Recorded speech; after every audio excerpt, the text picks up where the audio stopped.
Hi, welcome to Greenway Audio Magazine. I'm B.E. Dunn. That handsome fellow right there, that's Tim Pickett. Hey, everybody. Hey, Tim. It's Brandon, good to how see are you, you? my friend. Thanks, bud. Always great to see you. What a crazy world we live in, this cannabis industry. It is the world in general.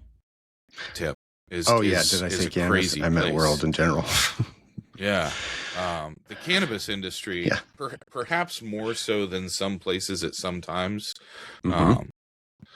But the world is just a wacky, wild, inflatable, arm flailing tube man of a fucking place, you know? It is. It's Great just description. all over. Sometimes it's great, sometimes it's awful. Sometimes it's just wacky. Sometimes it makes you really fucking angry and you're like, why does this exist? Mm-hmm. Yep. Yeah. I'm with you, bud. It really runs the gambit of Limp Bizkit, discography. Yeah. The world is everything from faith to break stuff. That's probably the best way to describe the world, I think. Yeah, and on top of the fact that Fred Durst was literally the best psychiatrist and psychologist of the 90s. We need another angry person to tell us how to let this all out. Scream and shout. And to also, that was Disturbed though, wasn't it? Weren't they the ones that did the cover of Shout? Yeah, I was thinking of I was trying to come up with the lyrics to Break Stuff, and I didn't want to say "Skin Your Ass Raw." I mean, I'm like a chainsaw. It is just one of those days though, when you don't want to wake up. Everything is fucked. Everybody sucks. Oh my god, those days. Welcome to Greenway Audio Magazine, guys. I miss the 90s. Yeah, dude. Was that 90s or was that like super early baby, 2000s? That was 90s. Hell yeah, 90s. That was 90. That was like 97. It'd have to be like 98 or 99. No way, dude. I worked at Interscope. And I was hanging up their posters in 1997. Yeah, but that's $3 bill, y'all. But, it was $3 bill, Break Stuff and Stuff is Significant Other. It was $3 bill, y'all. And then you've got hot dog flavored chocolate starfish in the hot dog flavored water. I had a radio show. I may know a little bit about Limp Bizkit. Yeah, I do too. I had a radio show right after my senior year of high school, and I interviewed a bunch of musicians and stuff like that, and I interviewed Fred Durst. And when we were ending the interview, I was like, "Hey, can you do a lead-in read for the radio show?" And he's like, "Yeah, sure." So I still have it. I gotta find it, dude. And he was like, "Yeah, you're listening to Tim and Nick, boy, Fred Durst." I don't do it justice. You feel like you don't sound like it, but you do sound quite a bit like it. The show is called Addicted to Noise, and he was like, "You're listening to Addicted to Noise, boy, Tim and Nick, yeah." And I was like, I'm the coolest person ever, but no one thought they were cool at that point. And then to be fair, your version of Fred Durst is basically Fred Durst's version of Flava Flav. Holy cow. What a great connection. That's exactly what it was. The Yeah Boy. Which is exactly what his voice back then was like. I never made that connection, dude. Yeah, you're right. He was just cosplaying Flava Flav for like a decade. The fraternity version of Flava Flav. That's amazing. I think we've talked about this before, but there is nothing more iconic to growing up to me than the evolution of Fred Durst's style and and Davey Havoc from AFI. Those two guys, the evolution of their styles throughout the decades is like the most iconic dad shit that I can possibly think of. Oh my gosh, yes. 100%. Just truly iconic people. Great call. So let's get into consolidation in the cannabis industry. Speaking of iconic, We saw another Missouri licensee take over some new retail licenses recently with Trinity now being operated and going to Elevate, which is Key dispensaries for the brand name. It's super cool. Elevate's been working to broaden their footprint, and I think at one point they had acquired some licenses and then gotten rid of a couple. Yeah. So I like that they were always a very Kansas City, like Northwest Missouri company, and their products and stuff are so good. Like, I love seeing them kind of come more towards the middle and across the state and stuff with the acquisition of Trinity. So the middle of the state doesn't get enough love a lot of times. I know. I feel like. Yeah, you're right. Outside of Shangri-La, which has the majority of their operations all right in the middle of the state, I feel like a lot of times people don't pay a lot of attention to the middle of Missouri. I know, dude. I know. Yeah, that's interesting. I know Elevate's doing a big 420 party in KC at the where is it, the Oak Ridge Country Club? What is it? Remember the Oak Ridge Boys? Isn't that like a I literally just thought, the Oak Ridge Boys? It might not be called Oak Ridge. I think it's called with the Oak Ridge Boys? The Oak Ridge Boys. Yeah, dude. I remember the Oak Ridge Boys. They were they country or they were like southerny rock? Here's the thing. I was literally getting ready to tell you. I know the name the Oak Ridge Boys, but I couldn't tell you what the fuck the Oak Ridge Boys were. I know they all had beards. We gonna Google it. But anyway, Elevate has a really good they all have beards. Okay. You know, if Fred Durst was introducing them, they'd be the Oak Ridge Boys. Boy. Wow. Yo. Yeah. Oak See, Ridge, that's Tennessee. What you call a callback. Tim. Yeah. Active since 1945. Wow. Okay. God damn. But yeah, it's that one they got dude's a party just in KC. fucking awesome. Majestic. That guy's a white Yeti. Yeah. I'm gonna be that guy. His name is William Lee Golden, and he looks crossover opportunity between the Oak Ridge Boys and K-pop Demon Hunters. Yeah, it's gonna be William Lee Golden. I don't trust you on that one. But yeah, Elevate's having a big 420 party in KC. I'm really excited. I think I'm lots of cool shit coming up in Kansas City, because 1 month before the 420 party from Elevate, Greenway Best of the Industry Awards, Warehouse KC on is Broadway. the place this year. Then KC is popping, and then MJM Pact is coming at the end of the. Fuck yeah! Oh yeah, and don't forget World Cup. Oh yeah, what's that? And then. Oh, I was going to make a bunch of people sad. I was going to be like, and then the Kansas City Chiefs are going to fucking abandon them. And they're like, Kansas City is exciting now. We'll just leave. Yeah. We got the Battlehawks. We got a couple things going on in St. Louis. Battlehawks. Yeah, that's St. Louis. I know. I'm just saying, like, City people. St. Louis doesn't have a lot going on right now. We have a lot of events. That's cool. But KC's getting the events and the cool ones. So, you know, we just got to come together, maybe meet around Columbia, shake some hands, say, and St. Louis needs to say, Kansas City, we're sorry for besmirching you for so long, but we want to be your friends now. You're the cool older brother. We were the older brother, and now we're the younger brother that really wants to hang out with you. They're still the younger brother, but they're the younger brother that had the glow up. Yeah, they got a cool car. They got a new haircut. The stonewashed jeans are gone. The Camaro is gone. The mustache is gone. Dungeons and Dragons is popular now.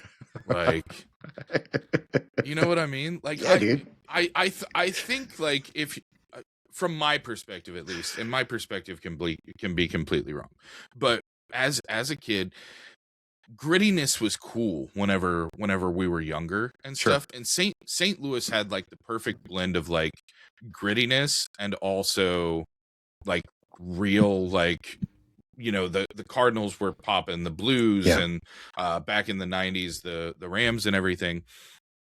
And KC just kind of seemed quiet and Right. quaint, and it didn't have a lot of excitement. And then the more excitement Kansas City's got, they haven't really seemed to get as gritty.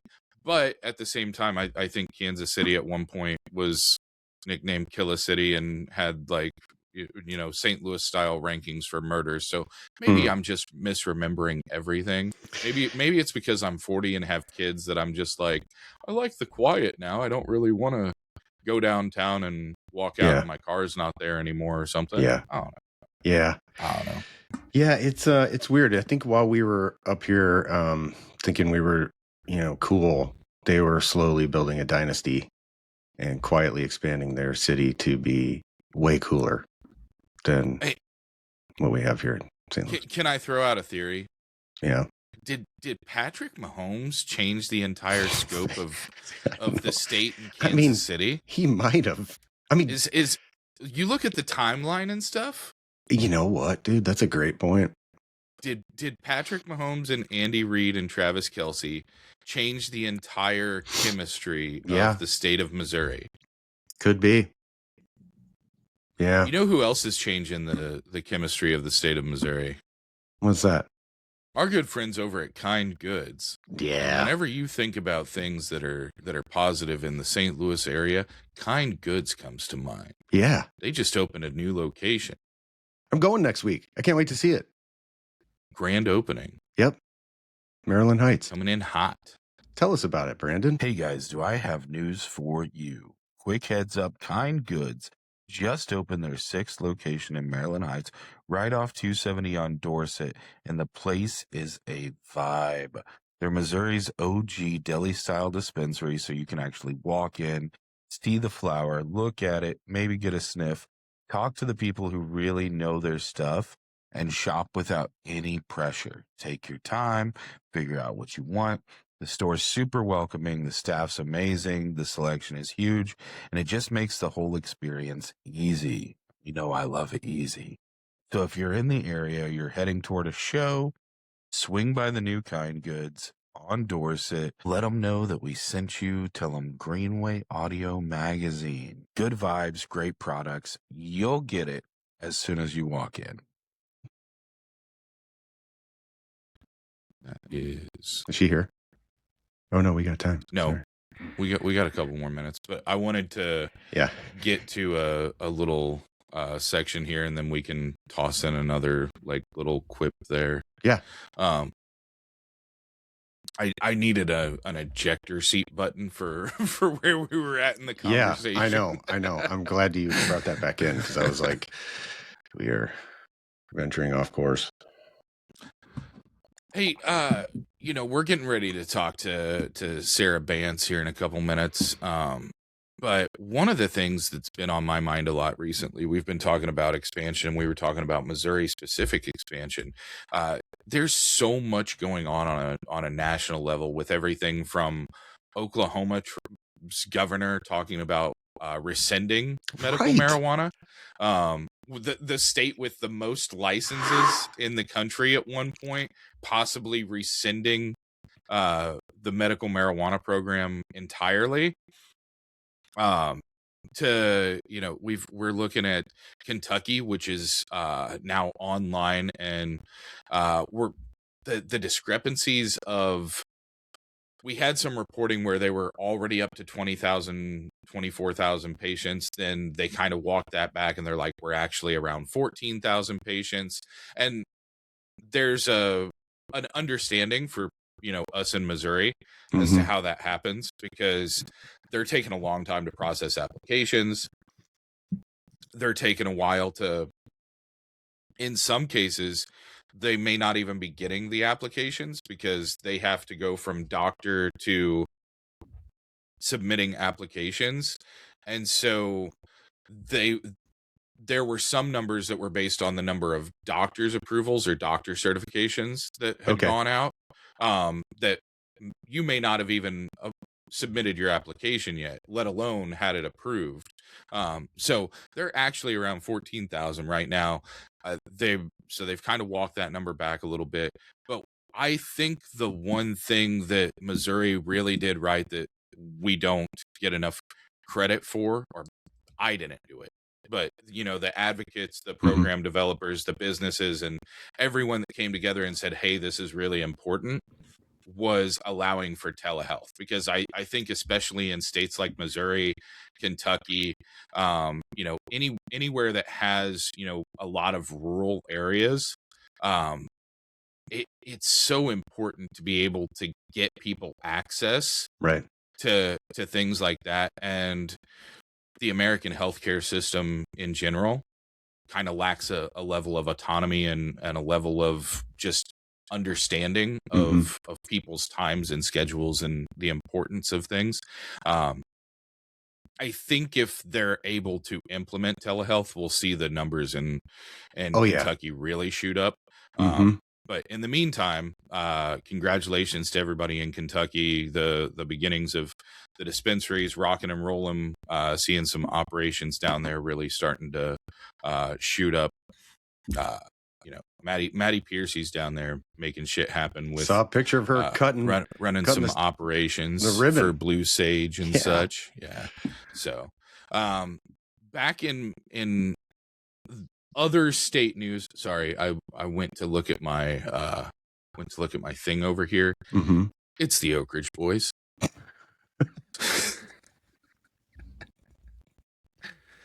I know what I'm gonna be listening to on Spotify. I kind of want to listen to see if I recall any of their tunes.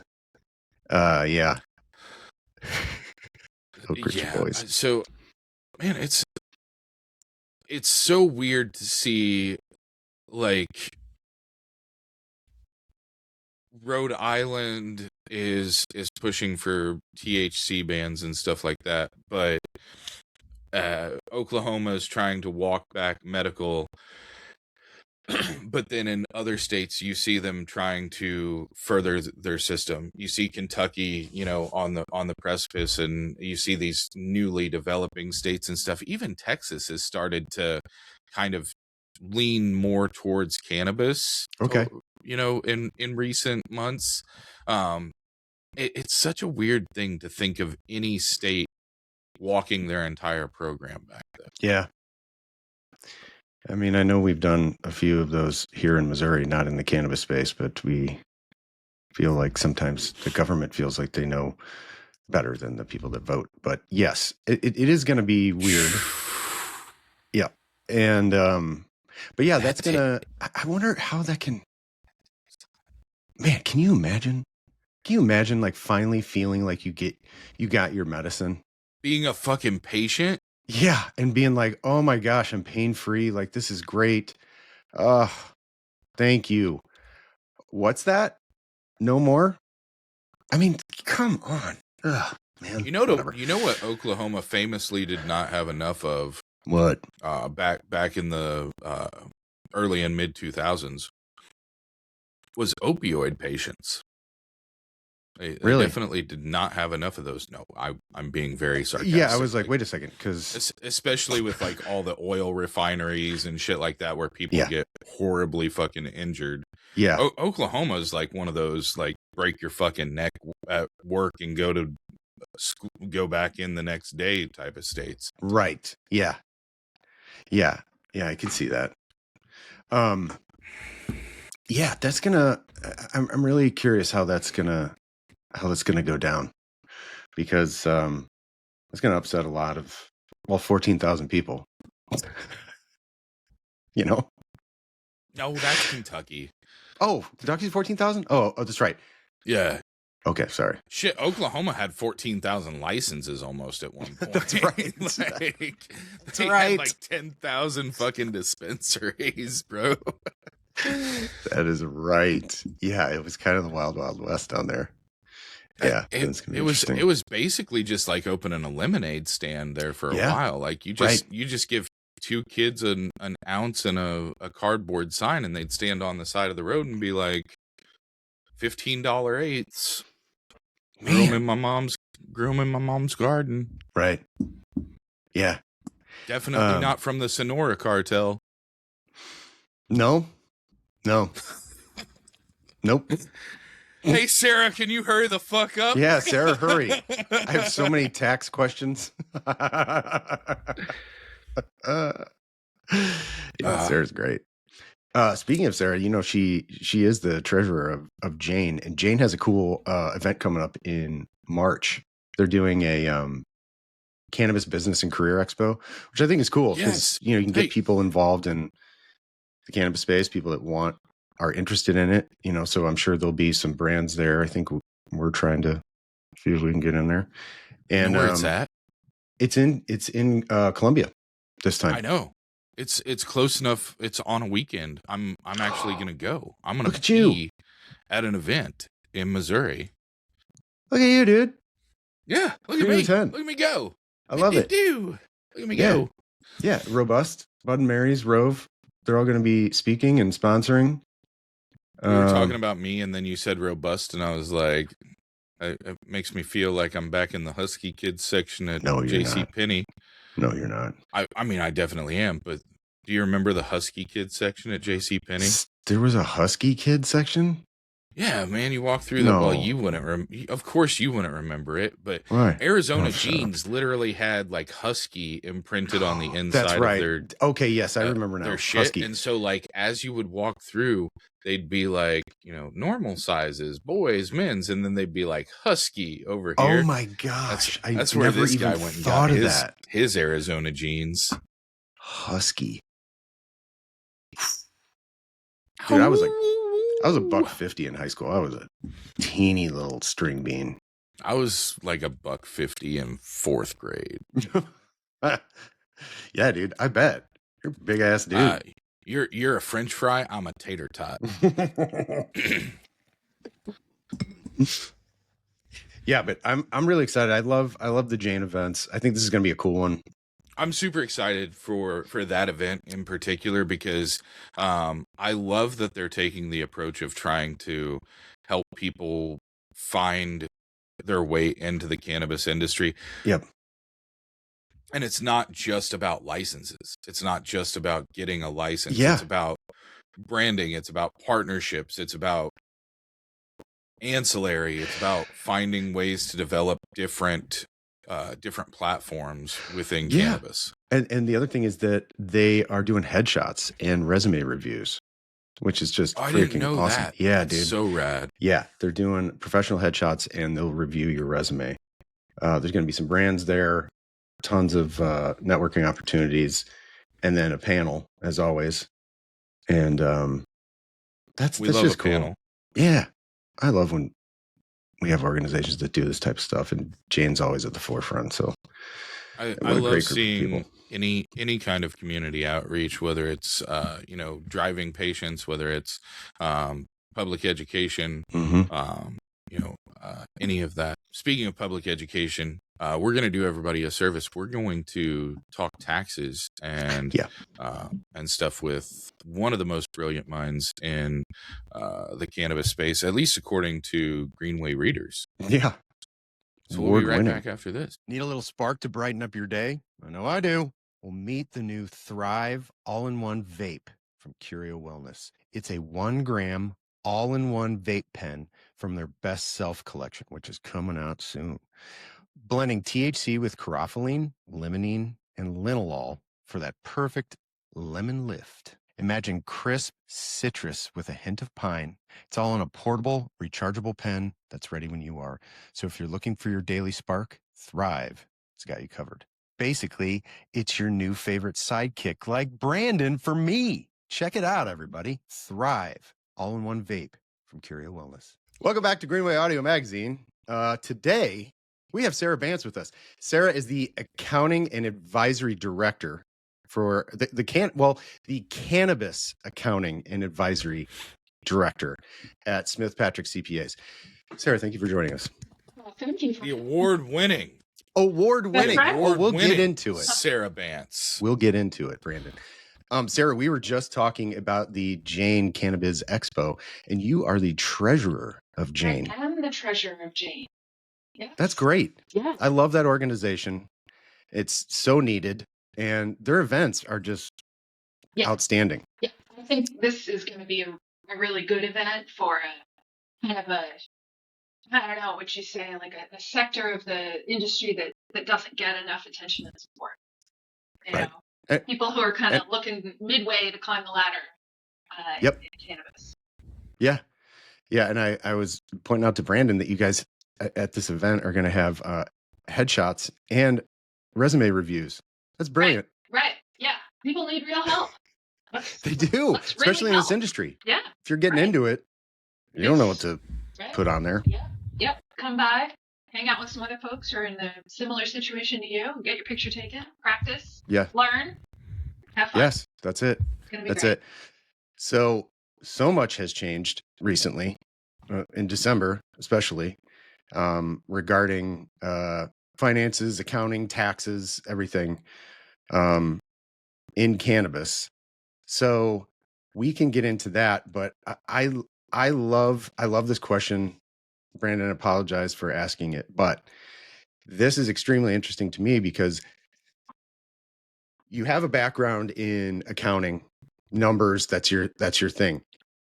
What attracted you to the cannabis space and bringing that knowledge into this space? Because there's a learning curve for sure, but what were you thinking, hey, this is a new industry, let's go over this way? Or were you sick of the normal and you wanted constant insanity and regulation changes? Yes, that's right. Basically, is it in a nutshell. I mean, accounting is a second career for me. Before that, I did a fair amount of, like, let's say, nonprofit management type of work, which has its own sort of chaos to it. And then I went into accounting, and I was just kind of stunned for years about how slow and boring it was.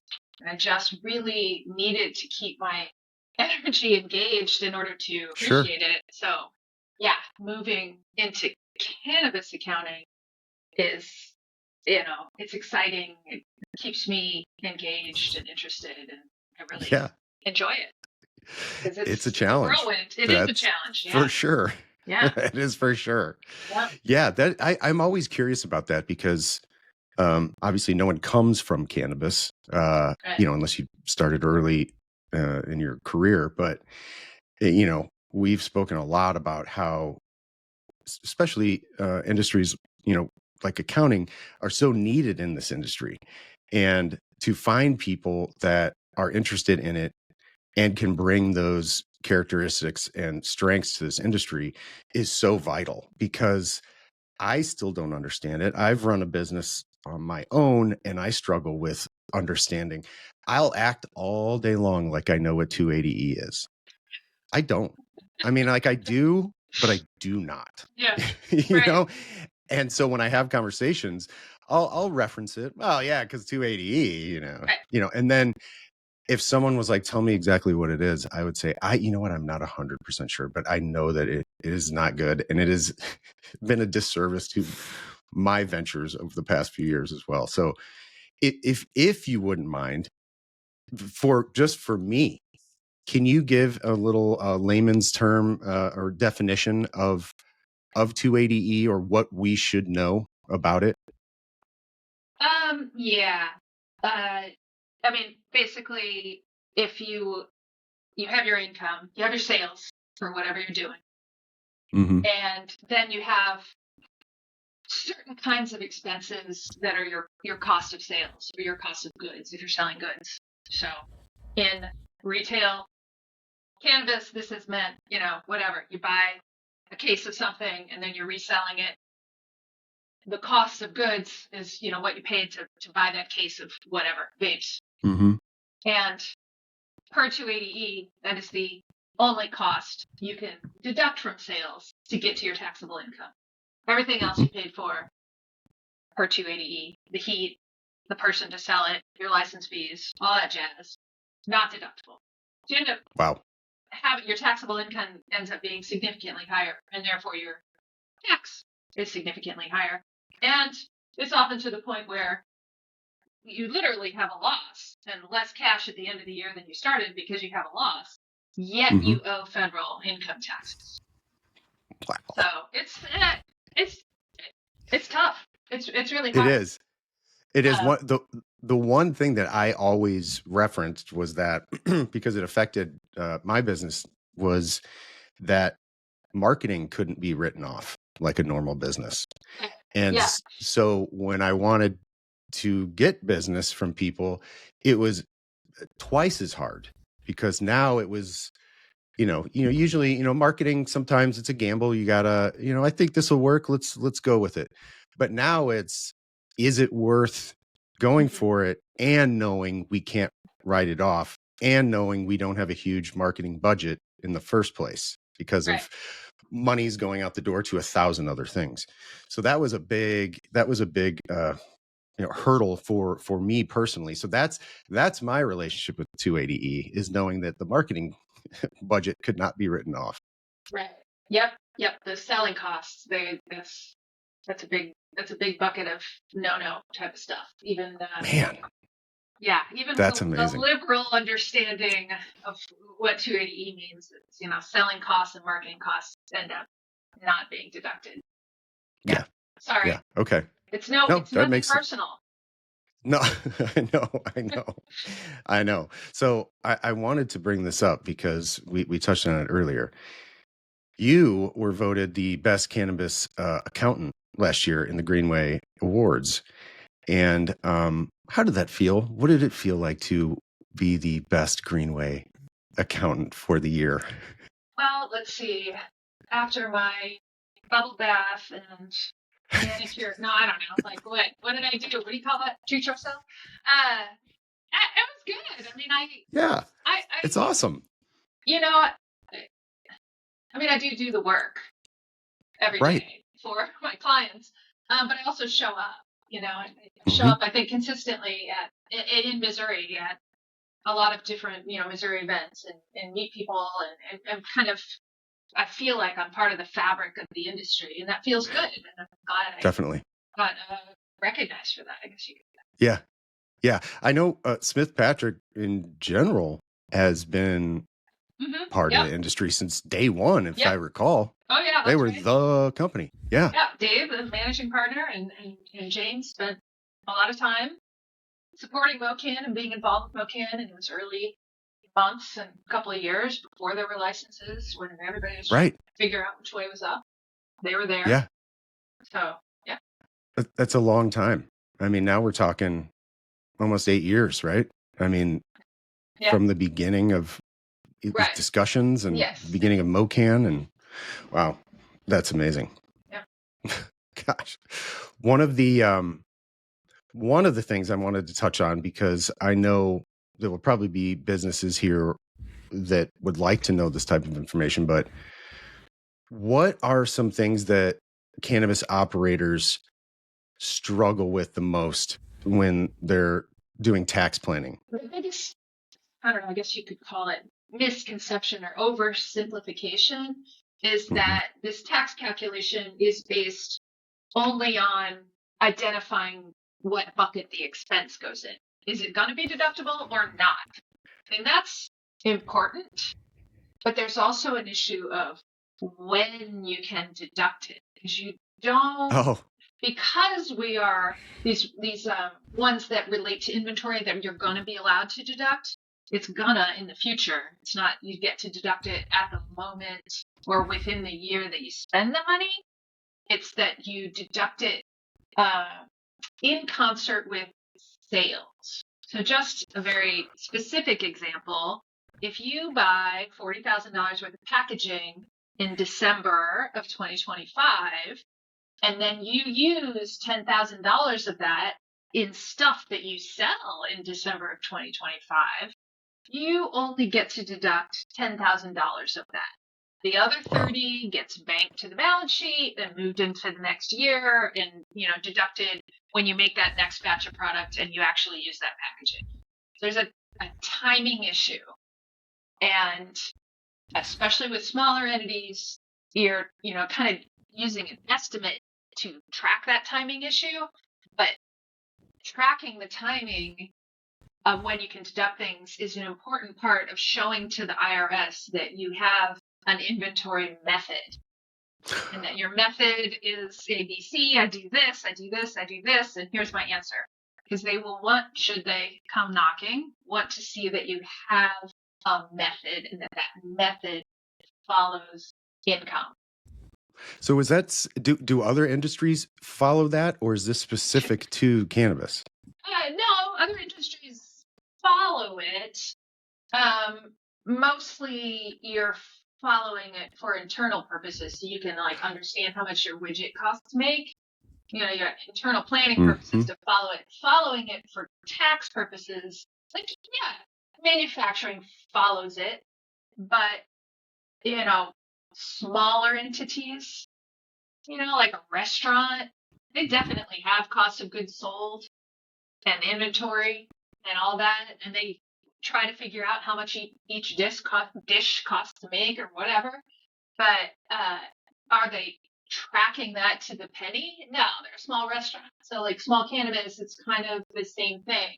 You're estimating and you're using reasonableness, and you're using a process that you can track over time to substantiate your estimates. Got it. But the expenses that makes sense. Follow income. Big sales means you get to expense more. Low sales, you get to expense less. So it's complicated. Understood.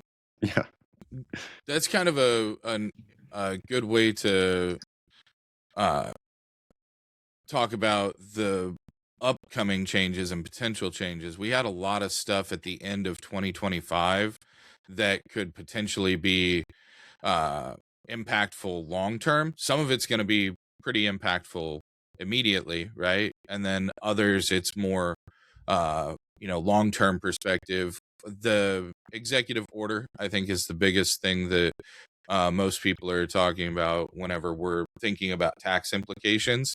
Tim was asking about 280E and the immediate celebration of President Trump asking for rescheduling to be expedited was that everybody was like, yay, tax reform.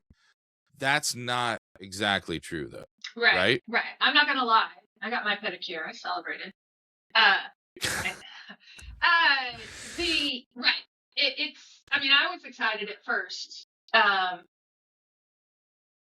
But rescheduling it's a long road. You know, there's a lot of steps to it. I don't understand. I'm not a federal attorney person. I don't understand all those steps in detail, but like you have to jump through the hoops. There is a law, and the law reads a certain way, and there's rulemaking, and you have to do the rulemaking and do the public comment period and have the hearings and get the input and go back to the rulemaking, and all of that takes time. And I'm concerned about the lack of experience and just staff availability in these agencies to do this process is down because of federal layoffs, and there's maybe potentially an issue with tone at the top. Like, we don't potentially need to follow the rule of law. Let's just get this done fast. Let's expedite it. And if we do it really fast and we don't follow the steps, then we are inviting the lawsuits from, these anti-cannabis entities that are, already prepared to file lawsuits and are watching the process closely and are going to, insert those pieces into their lawsuit whenever they see that, something didn't go according to the rule of law. So it's a long process, and then there will be appeals, and we know legal things drag on. It could be a while, and we're 6 weeks in. 6 weeks, 7 weeks since the executive order, and I've seen nothing. I mean, nothing is still up on the shelf gathering dust. Right. Is there anything you took from that to where you were like, hey, clients, start preparing for this? Like, did you pull anything out of that, or is it still up in the air? I think it's more. My feelings have changed somewhat. It feels more up in the air now than it did back in mid-December. I Right. still would say, like, the first time this would really potentially hit if you're an operator is if you're trying to make an estimated payment by April 15th and you want to know, like, am I basing it on my actual net income or just, 280E income? And April 15th is still a ways away, so, like, to make the decision, it doesn't look particularly like you're going to be able to make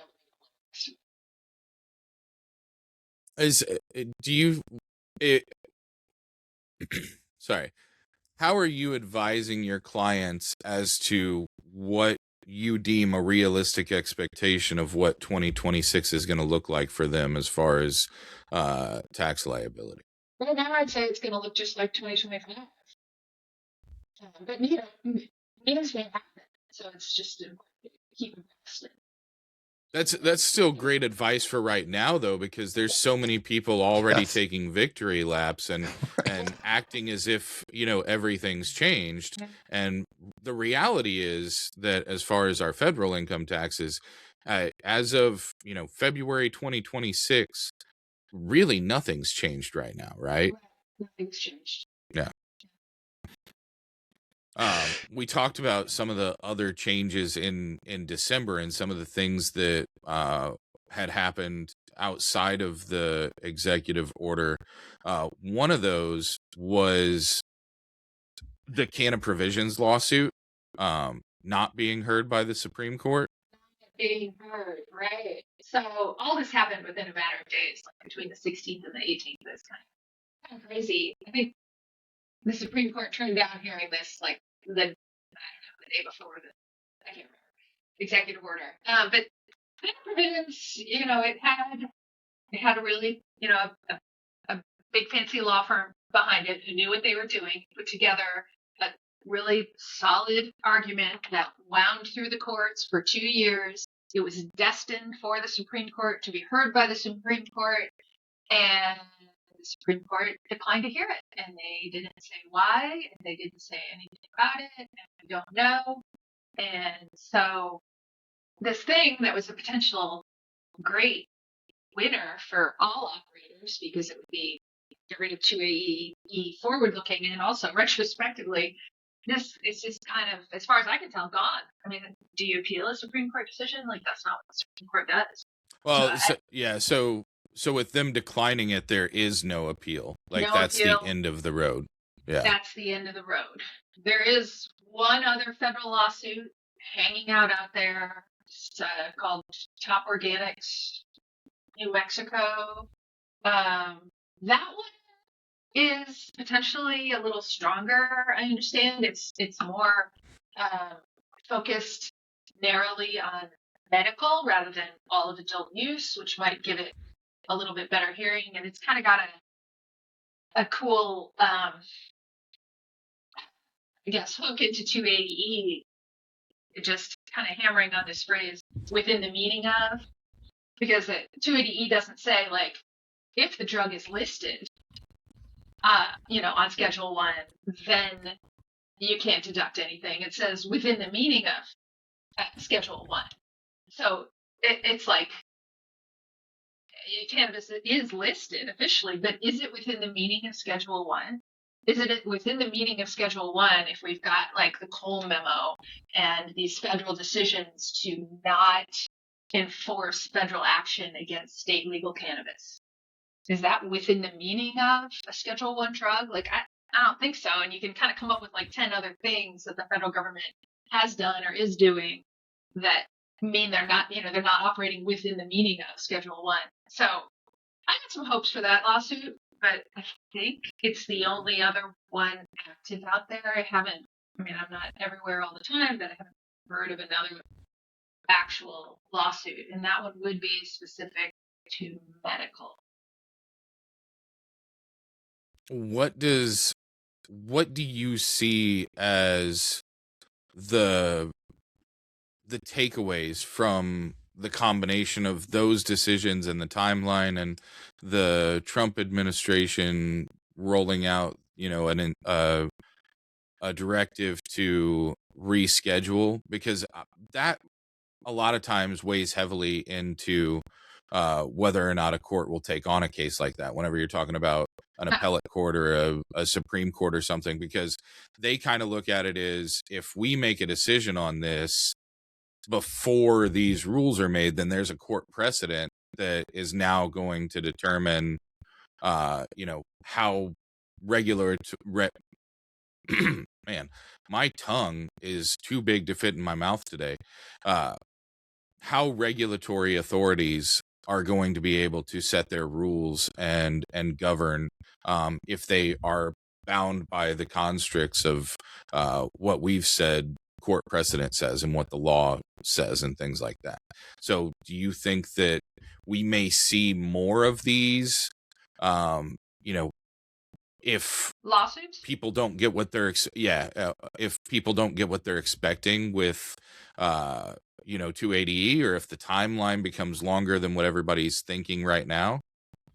Yeah, I mean, I think we've seen lawsuits since state legal cannabis was a thing. We've got 10 years worth of the courts talking to tax attorneys, talking to operators and CPAs and all these people in the mix that have gotten us to this point where we're at today, where I believe overall we have a looser interpretation of 280E than we did even 5 years ago.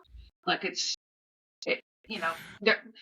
short of the magic bullet of just getting rid of 280E or a clear way around it, like, things are better. Our understanding of like how much the IRS is gonna push back and when, it's like, it's clearer, and it's there's less concern about it. So like, will there continue being lawsuits? Yeah, there always have been, and there probably always will be. I mean, people do the cost benefit analysis and they find it's actually cheaper to potentially, you're going to save money by filing a lawsuit than by just playing along. Like, sure, people are going to keep. Well, we've seen that in Missouri. Just last year in Missouri, we had a pretty substantial case that changed the entire tax structure for retail and for consumers and patients.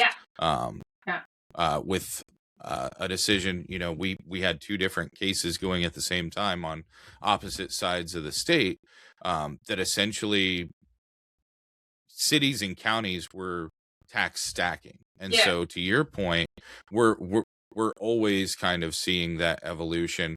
But would you say now that you see it as less risk than what we've seen previously? You mean, well, no, you're not talking about lawsuit, you're talking about more like filing, like for people to tax liability position. and you talked about the way that they were implementing and over the last 5 years specifically, kind of a softening of the attitude. Yeah, I think specifically for smaller taxpayers who have, in this year, roughly less than $30 million in sales, which encompasses a fair amount of, Missouri licensees, that there is this option of using,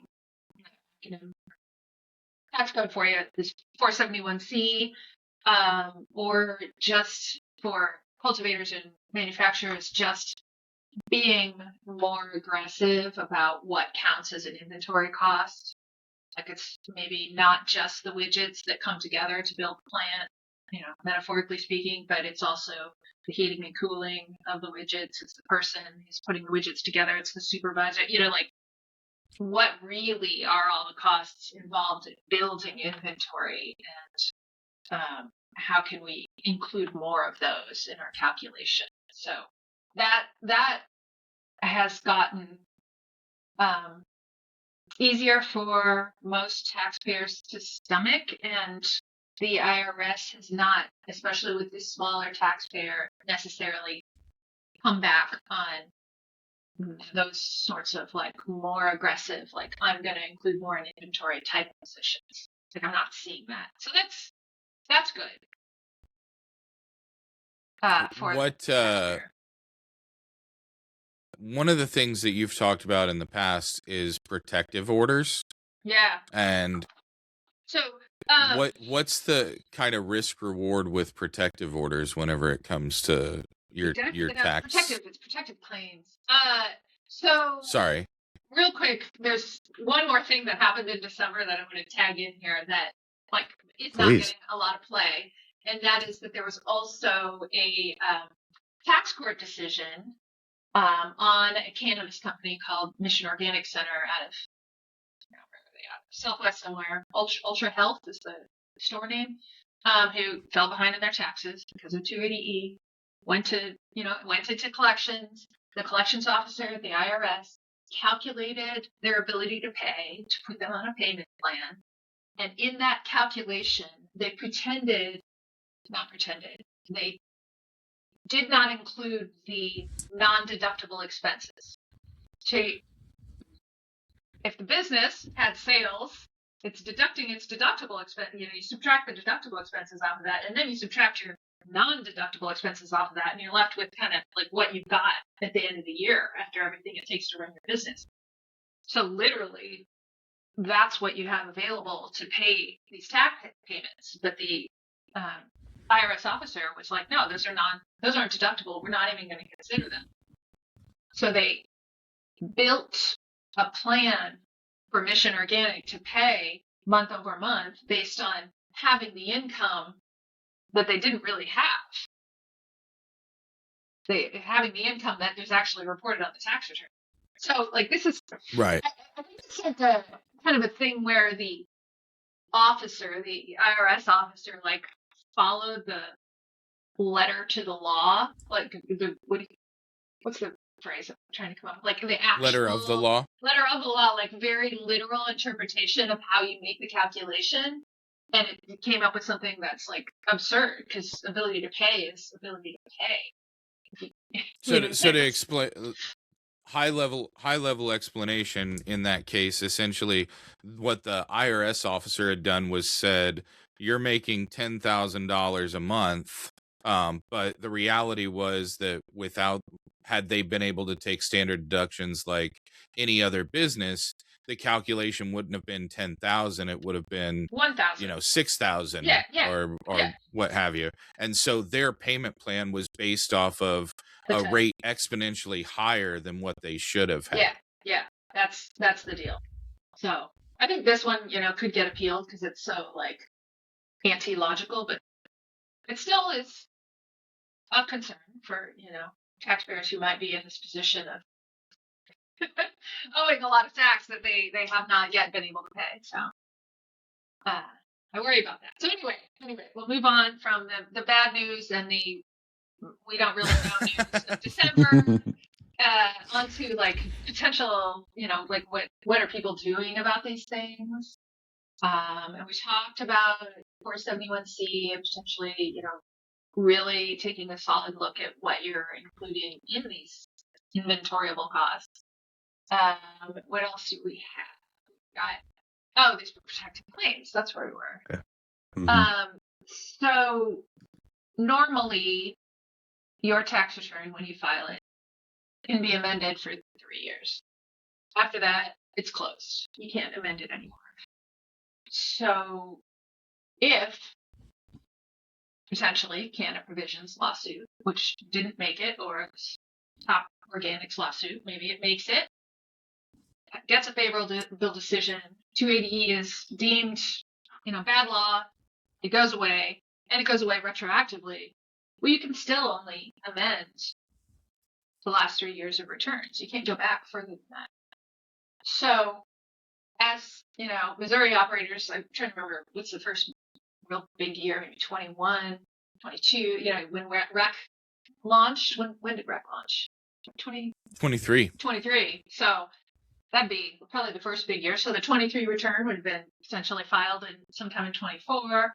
So you got 3 years after that, 25, 26, 27. To amend, should, the political climate, go the way of eliminating 280E. But you can't, so you want to keep that open. So to keep it open, you file a protective claim. The claim keeps the return open so you can amend it more than 3 years later, in order to file a protective claim, you need to cite real laws that may be changing, real court cases, real rulemaking. So it's really something that is written by an attorney or a tax attorney, because you can only protect your claim to amend based on what's in your protected claim. So these protective claims kind of need to be updated, and you want to file them kind of right before that 3-year window is closing. So it's kind of an ongoing project to get this one right, and it's not something to be taken lightly. Does everybody in the cannabis industry right now basically have the ability to file a protected claim because of the executive order then? Well, no, because the executive order is unlikely to be retroactive. So you need to look for things that may change that would be retroactive.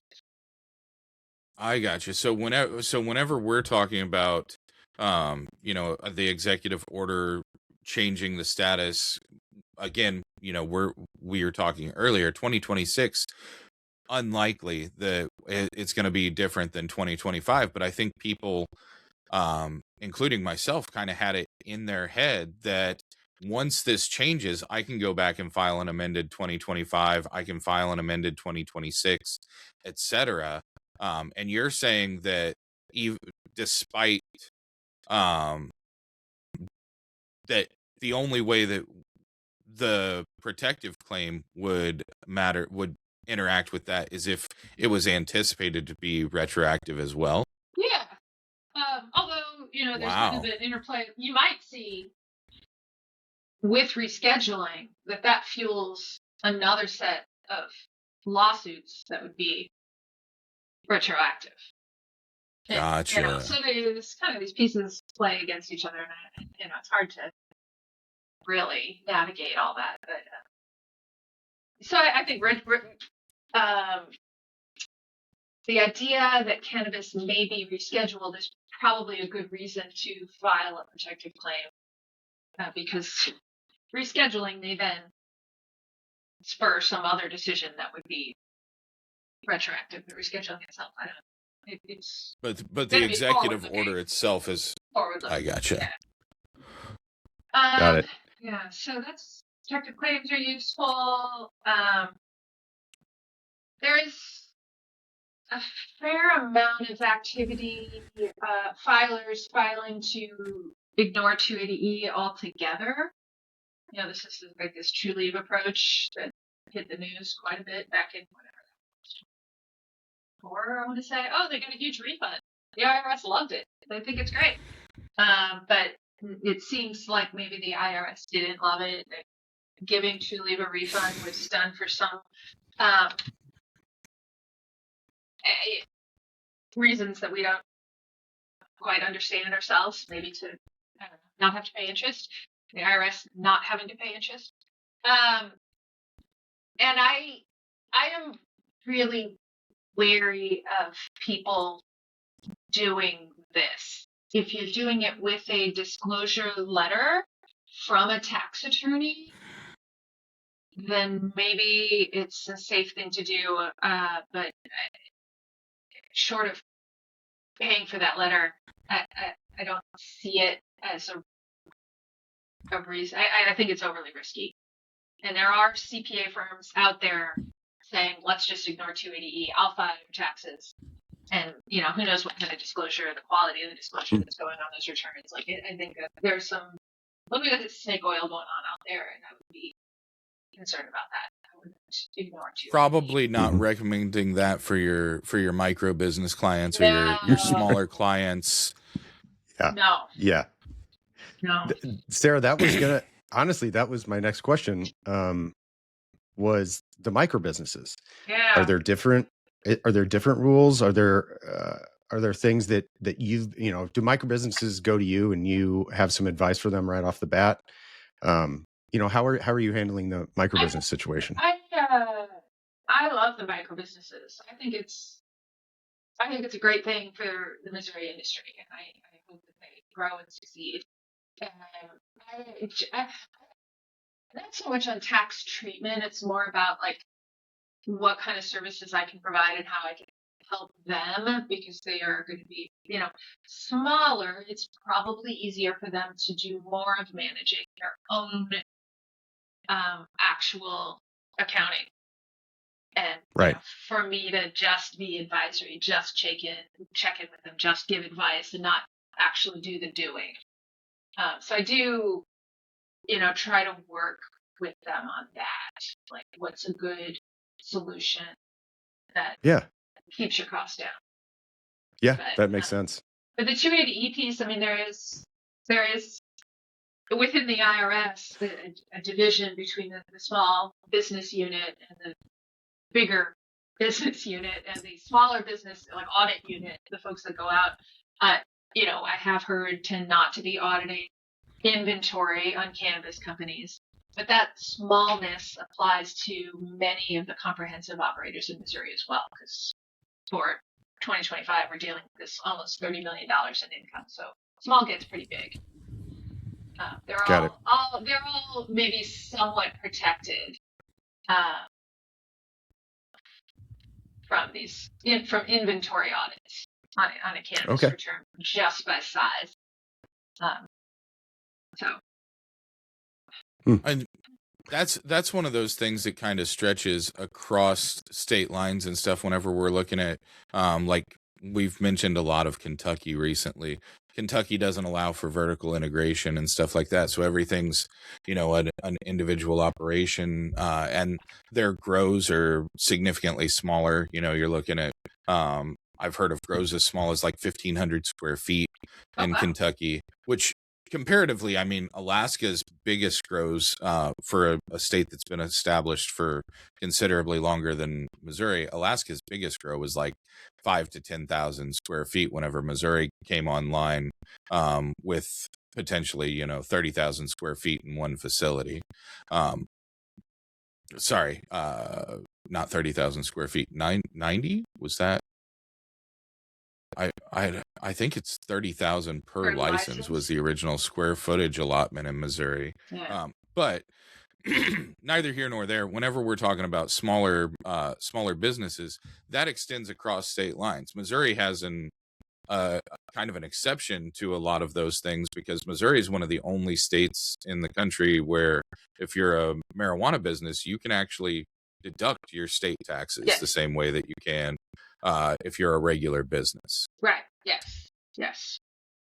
That is correct. There is some help there, some relief from the state of Missouri, which is nice, considering it's the state. It's regulating the industry anyway. So, do you see any common mistakes or anything that these new businesses, no matter whether they're in Missouri or another state, especially on the smaller scale, aren't understanding, and they get to filing time of their first year and they're like, oh shit, I wish I would have known this, earlier? So there's a problem when you're an entity and you're on the growing and manufacturing side, and you're using metric exclusively. You don't have like an overlay software over that, but you're using metric to to literally go in and move merchandise, whatever, move your grams around or see what's going on.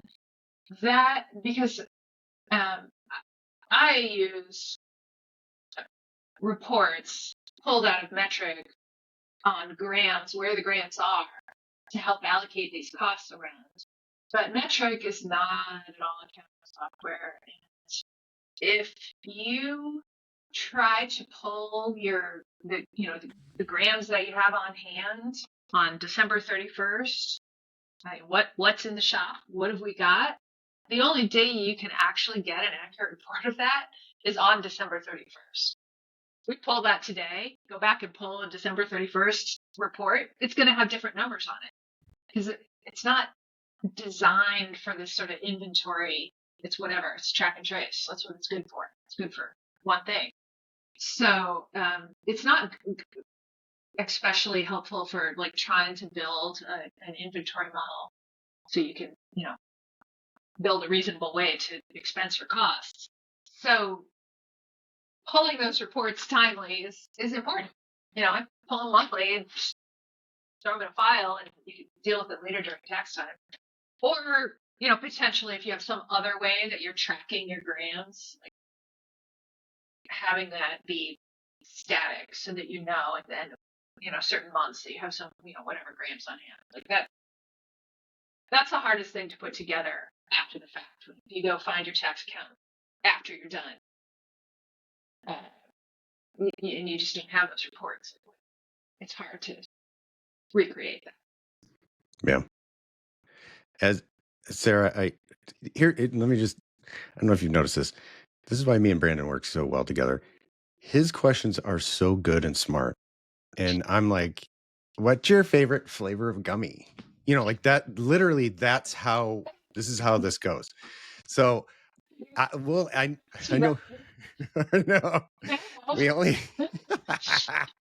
we only have a few minutes left, but Brandon got one of my questions because I'm all about the tips and tricks.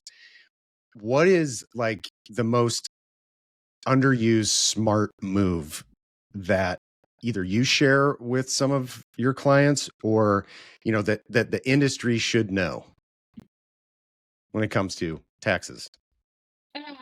Smart move. The eyebrow emphasis on taxes was so good, though. Taxes. Here's the smart move I wish everybody would do is like dedicate themselves to using Expensify or some other phone app to keep those receipts. Yes. Like I get it. Like when I'm talking to operators, like they're on the phone, they're in the car, moving around, everybody's mobile, there's stuff everywhere. Like this, like how do you track the receipts? There's just an app and you just do it and it's done and it helps your accounting team out. Yes. It's always just such a small thing, but to go back and get receipts, especially from, your C-suite folks, it's painful and time consuming, and you can get an app and you can do it easily. But if you keep up with it, it's not as daunting as the year comes to a close. Yeah. I keep all my receipts and I put them in a Nike shoebox. Yes, that's correct. And Your then tax preparer loves that. They love a shoebox. And then I also just print out screenshots of my PayPal and DoorDash accounts and put those in there too. Oh yeah, that's great. Look, here it is. I'm working all the time, so all these DoorDashes are 100% tax deductible, right? Yeah, and you want to make sure to take that to your tax preparer by April 11th or 12th if you want to see your receipt on time. That's a good time to drop off the shoebox. Drop off. I usually drop it off about April 13th. Yeah, that's right. Unless the 15th is on a weekend, then I'll drop it off on the weekend because then I don't have to take off work. Okay. Yeah, you've got it figured out. Insanity. Yeah. Oh my gosh. Yeah. Follow my plan, guys. Yeah. Follow me for more tips. Just don't call Sarah on that one. I hope that the sarcasm is coming through to the audience. Sarah's like, just full disclosure, I refuse to do his taxes. Do not call me. Yeah. Wow. Well, thank you, Sarah. This has been really beneficial because this is tax time. People are focusing on it right now. So if they want to get a hold of you, how do they get a hold of you? What should we do? I would say you could call the office. I love phone calls. The phone call will get to me. 314-961-1600. Love it. That's the best thing. They can also track you down in person if they come to Columbia for the Jane I will be there. Business Convo. Yep. I'd love to chat anybody up there. I'll be at Mocan in March. Love to chat anybody up there. That's fine. Wonderful. Yeah. She may or may not be making a special guest appearance at Greenway Best of the Industry Awards at Warehouse on Broadway in Kansas City, March 21st. Oh, that sounds fun. I'd love to come. Yeah, she totally didn't. She totally didn't hear about it for the first time right now. Whenever I just said that, we justified. That's definitely not what happened. So many more questions and so many more things for us to discuss. I'd love to have you back later in the year for us to kind of prep everybody on anything that's changed, and also ahead of the end of the year. That way Yes. we're not doing this right before tax season. Right. And you're like, hey, this is what you need to get together between now and April for me. Yes. So I think maybe we can make your life a little easier next year. Great call, Brandon. I love that. That sounds fun. And maybe, who knows, maybe they've dusted off the rescheduling by then, and we'll have something cool to say. Yeah. We'll have all kinds of new stuff. We can bring you back in November, and we can talk about whether or not people are going to be paying taxes on their profits from their hemp businesses in December. Oh, yeah. I have some thoughts about that. I mean, I think we'll be seeing. Save them. Write them down. Save them. Part 2. Okay. I will go now. I mean, hemp businesses may need to soon start paying attention to 280. Yeah. Thank you so much. You're such a big part of the industry. We truly appreciate you. Thank you so much, Sarah. Thank you guys for all that you do. I've really enjoyed my time here.